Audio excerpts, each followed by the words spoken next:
It takes a month to find a customer, but seconds to lose. And that's why the BPO industries required high skilled and credentialed professionals. Join everyone. Today my lecture topic is BPO. Friends, BPO stand Business Process Outsourcing. It is a business practice in which an organization contracts with external service provider to do the company's essential task and function. Examples are customer service, call centers, marketing, and some other essential tasks. If you see BPO in India, then we have almost 11 billion US dollar revenue from BPO sector, and it is about 1% of GDP. And India become the hotspot of BPO industry. So now let's talk what are the advantages for which India have become the hotspot of the BPO. First is cheap labor availability.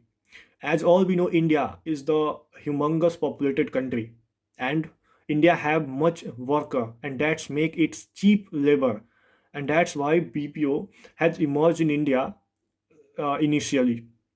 Second is the talent. As all we know, currently the other countries like Philippines, Vietnam, Malaysia, Japan have emerged at a BPO hub after India.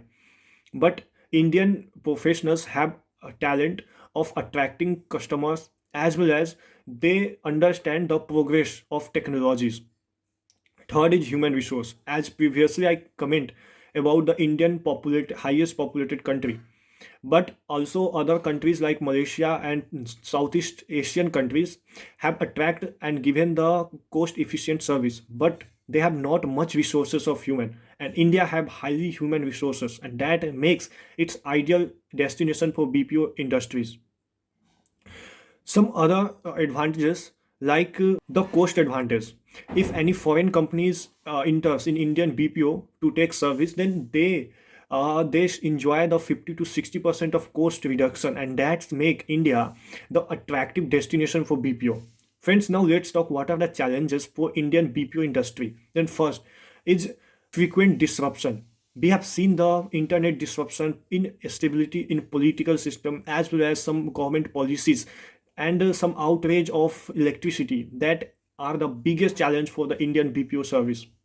Second is a lack of a skilled worker. India have humongous population, but according to a data of 2014, out of all the graduate student, only if you see technical, then only 25, and non-technical only 15% of students are the suitable for BPO.